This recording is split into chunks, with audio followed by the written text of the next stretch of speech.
what is marriage here in South Africa? What would you, if you needed to define marriage, how would you define it? Would you want me to define it God's way or the South African way? I'm going to let you choose, because So a bit of that's almost the difference of being married and staying married, in my opinion. sure. So I think that's the difference in making it successful, be it God's way or the world's way, Yeah. or South African's way or the United States way. Yeah. I happen to think God's way is the only one that works, but this is my opinion. So Yeah. I want you to give me your definition for Yeah. marriage. I so my Yeah, and definition I know that they're gonna come for us. Don't worry about it. Okay, They're gearing up now, because they're gonna buy SD. I've been married, and So I'm a stern believer that a successful marriage begins with. See, if I tell you now, then it's gonna Yes. sway what you may say. So I'm not gonna say it. Go ahead and say. Tell me your definition. So for me, I have had a traditional way of celebration, having the tent, but then I've also stood in front of a minister and had our marriage officiated. So in one aspect, I do believe that it's bringing two families together, merging Okay. the two families together. Okay. But being a Christian woman, or should I say being a child of God, I believe that marriage is the coming together of the two souls, and the two souls then become one. And we apply it in God's way, in a manner that the groom loves the bride the way Christ loves the church. And so the way that Christ demonstrated loving the church was laying down his life. So the husband needs to be willing to lay down his life, to sacrifice for his family, to be the priest of his family, to lead his family, in the ways of fearing the Lord. And once somebody leads you in that manner, then as the wife, you submit to that. And that is the same way that we as the church, we submit to Christ, because he is coming soon for his bride, and the bride is his church. It's not denominations, but it is his bride, which is his children who are called by his name. So I do believe that marriage, the godly way, is for me the only way, where we lay down our life and let God be the head of the husband, and then let the husband be the head of the wife. That's the order that that's the order that is in his heart, and that is when it is done the correct way. See, there's nothing for me to say. There's nothing for me to say. I am in total agreement. Oftentimes, I'm in total agreement with that, period. Yeah. Oftentimes, we're asked the question, or statements are made, marriage is a contract. I say marriage is a covenant. And you have just totally defined that total covenant just a moment ago, and there's nothing else to say. Yes. We have watered down marriage so much with these worldly beliefs and what have you. So we're not going to be there. We're going to move on, because you have already defined it, and I agree with it. And again, 30 years. I'm not saying in any way that it was easy. Yes. And I'm not definitely saying that there was no sacrifices, but I got the blueprint and I believe in it. Yes. And it has worked for me. Yes. And that's what I want to share with people. And even being here with the beautiful marriage and the ceremonies, the traditions, which I absolutely love and want to in some way be a part of. If I just got to be on the back pew, you understand? But December's coming up. I just want to be back there somewhere. I mean, the pretty dresses. Okay, I'm getting way off. Okay, so going back. Yeah. I just think that is so wonderful. And I received it wasn't a word for me, but I heard a prophecy say that they put out a warning to South Africa. And the warning was, don't be like America. And I feel as though it is my job in some way, don't know yet what, in some way, to share that message, to say, in areas of marriage, do not allow what has happened to the United States to happen here in South Africa. Because it doesn't have to. The blueprint or the foundations are here. We have to just walk it out and stay true to that, because like you mentioned earlier, how here it's evolving. Like, okay, we're working a job, we're being adults. Oh, we need help with the bills. So now we're going to move in together, and now we're exposing ourselves to all these things. And oh, it's just so much easier. We can afford, and the morals of God, all of that are just being forgotten. Yeah, and I think that, like we were saying behind the scenes, that, the whole point of it is not for God to say, you must follow these rules, because I don't think we have it in us to fully comply. But I think that he wanted us to do it his way, because he knew that he was protecting us from so many hurts, and also for bringing in children into situations where they don't have control of a situation. Or proper covering. As a woman, we need to be covered. We're living in a time now where obviously people don't really care anymore. They don't care. I mean, we know the Spirit of God is being removed. There's like, it's not there anymore. So it's like, Yeah, and that's the core of every society. Yeah. If we could go back to the basics, I think that we would see our land healing. We would see,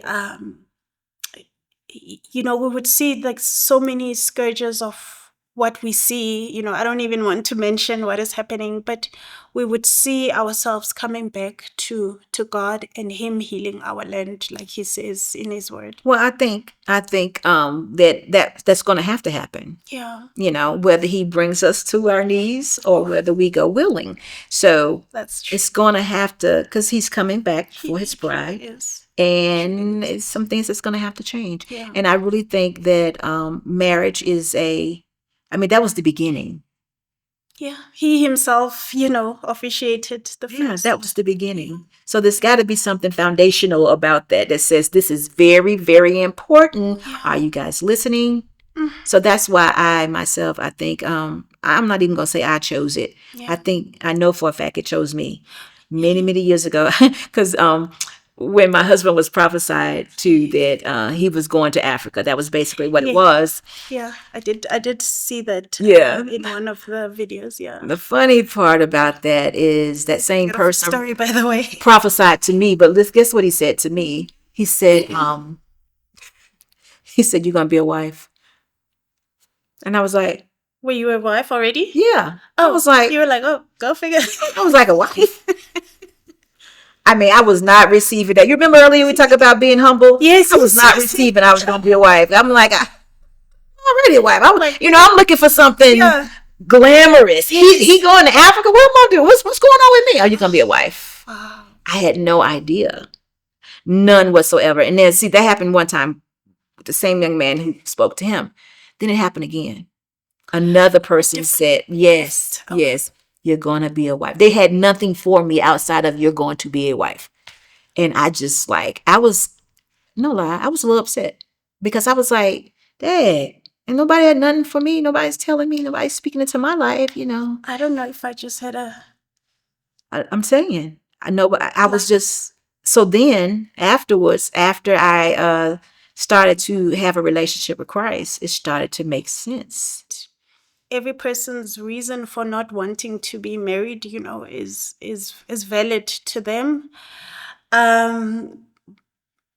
But also, and I do believe that maybe it's because of the traumas that, we as people go through. Sometimes you feel like, I'm not going to tolerate any type of abuse from anybody, so maybe I can do it on my own. And that's where and maybe men might feel that, I am not going to have somebody that is is not going to submit to me, and then therefore maybe people might feel like, what's the point of it? But Exactly. But there is a point. there's It's one of the definitely a first point. things, well, not the first thing, it's one of the, let's say, second Yeah. huge thing that God did Yeah. after making the heavens and the Yeah. earths and all. I mean, Yeah. just Because this is what- firstly, we it means that we are bringing children into monogamous unions. Okay, so let's talk about it, because what you just mentioned what you just mentioned is a civil Yes. marriage. Yeah. Is that something that is widely done here in South Africa? Well, by law, it is done. Okay. So you do have one of the recognized marriages by law, would be your civil marriage, and that is a marriage between two people, two consenting people, a man and a woman, right? So then you would have the second one, which is a civil union. I believe that it's similar to a civil marriage. The only difference is that by law, it is two people of the same sex. Yeah. And then you would then have the customary marriage, which is also regarded as one of the marriages in South Africa. Again, subject to, ticking those customs, okay, we are, for instance, Xhosa, and this is how we, the Xhosas, do it. And then therefore it qualifies it as a customary marriage. Okay. Yes. So. And that customary marriage is definitely recognized by Home Affairs. Yes. Okay, is there some sort of formal proposal per se that goes into Home Affairs to say this, to verify or to validate this marriage? Or is every custom marriage that is customary, is that all the same? I hope I asked that question the correct way. Yeah, I understand where you're going to. So by law, it is required that if you have a customary marriage, you will have to get it registered with Home Affairs. Okay. However, even if you may not have registered it on time, and then you find that one of the parties, let's say maybe in this instance, the wife passes away, Oh. and anything can happen. Yeah. and the marriage maybe was not yet registered. Okay. So even after one spouse has passed away, the remaining spouse would still have to go to say, I paid the lobola. Like they provide proof to say, I did marry everything this I was person supposed to do. customarily. Yes, I paid lobola. We did exchange gifts from the groom's family. We also exchanged grooms from the bride's family. We celebrated. We had food. We had drinks. We had family members. And maybe they'll produce the pictures as well to say, then, with all that proof provided, then the marriage is registered. Okay, so is there a time limit to register the marriage? Not necessarily, but I would say obviously you would want to register it as soon as possible. Okay, but so if I did not do that and someone passed away, Yeah. so I'm going to petition the court at that point to say this was valid. Yeah, and that's maybe I didn't have time, or because things, the moment you said that, I thought about honeymoons. Yes. Sometimes tragedies happen. It happened, yeah. Yeah, and then maybe I didn't have time, but Yeah. just say a normal situation, is there a time frame that I need to register?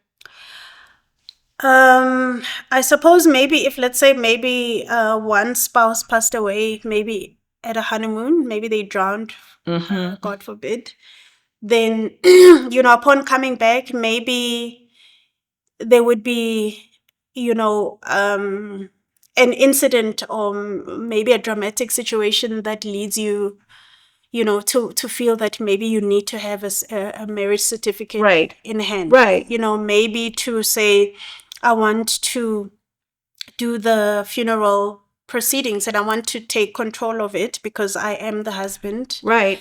and maybe there is some conflict there, then you would want to Yeah. to get it registered just to have, Proof that you're the person that can make that Yes. choice. Even so now, when I'm thinking about it, when you're speaking on it, what if the person didn't pass away or they became ill and they were put in hospital or things of that nature? You, the husband or the husband or the wife would want to be the person making the decisions Yes. after that ceremony Yeah. after the wedding was to take place. Yes. Right. Yeah. But with that being said, even if they don't go to home affairs, and this is like with regards to the customary marriage, even if they have not gone to home affairs, it's still regarded as a marriage. Okay. Yeah. Oh, okay. Okay.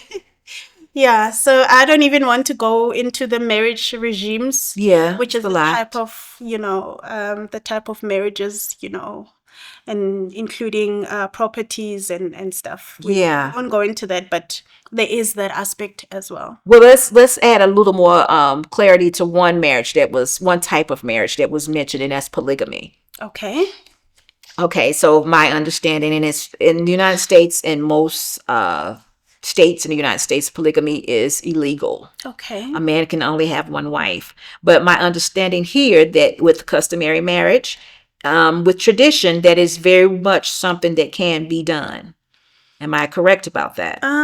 It can be done, but you have to choose a lane. So if you Choose a lane? in a sense that Okay. if, for instance, if you enter into a civil marriage, Okay. it is a monogamous marriage. Right. That makes no sense. You're right. Yes. And it's just a marriage between two people, a male and a female, and it leaves it at that. But if maybe before you marry altogether, you feel like, you know what, I see myself as somebody who in the future will have 3 wives, then you then go intentionally into a customary marriage, because then if you are in a civil marriage and then you go and get a second wife, it by law just broke it the is law. legal. Yes. So you need to be clear that this is your intention, and also you are allowing the people that are entering into that a choice in the matter to say, okay, he made it clear that, he has the prospects of having 4 wives and we agree, or maybe this is not for me, let me just step back. Right.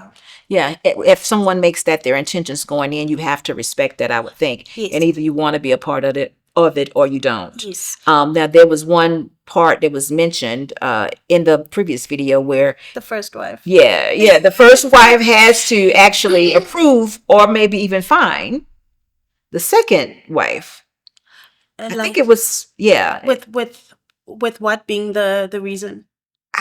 Just for it to actually be you mean acknowledged or acceptable. Meaning, as the first wife, I would think, accept the second wife. Yes. But it was also said, I think, that this first wife would actually be the person to go out and find the second wife once the husband says, I'm ready to have or to take on another wife. So if you're already in a customary marriage, and then maybe you feel like, okay, and I feel, and I think that people can correct me, but generally there should be a reason to it.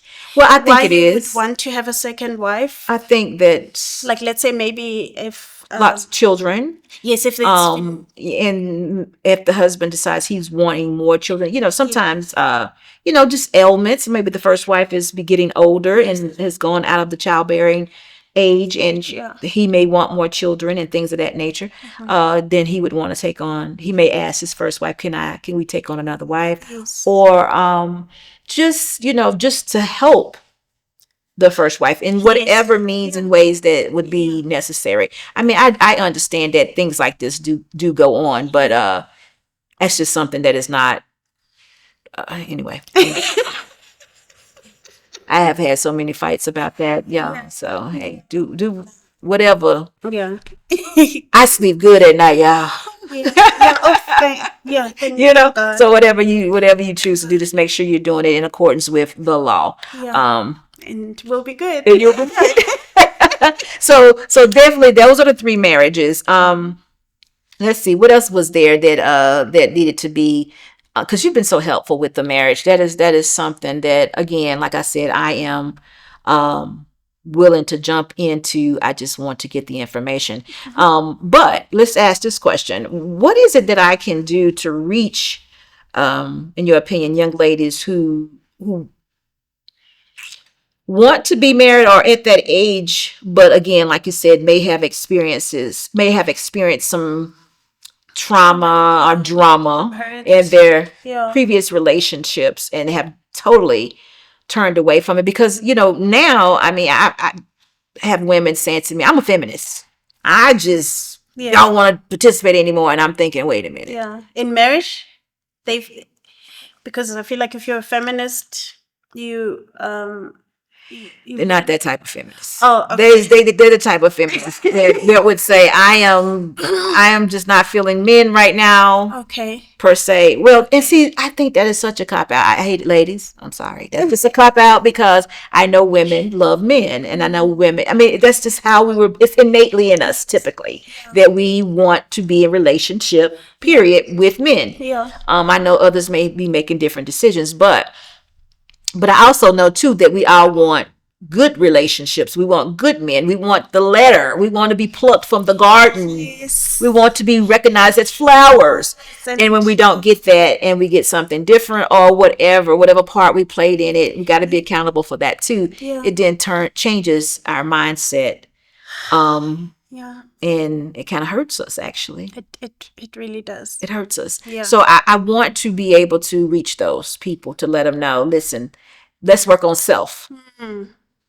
Let's start with us. Yeah. And also, I do believe that you can work on yourself even within marriage. Oh, definitely. Yeah, definitely. Because marriage brings you some different stuff. Yeah.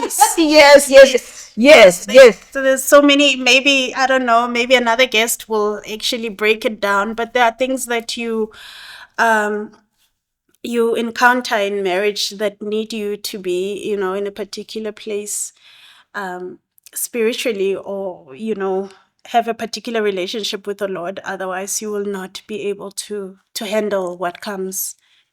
I think it's always good to be in that place, but I think often that we are not. Yeah. I think marriage brings us stuff that we could never even imagine that we would even have to sacrifice ourselves to. Yeah. And you learn so much about yourself. And sometimes God intentionally uses marriage to even fix us as individuals. Absolutely, because we're not individuals anymore. Yeah, we're one. Yeah. So it's oh God, marriage that's totally different. Yeah, that's totally a story different for another day. But it is so I'm gonna use this word. It's so liberating when you can see it work.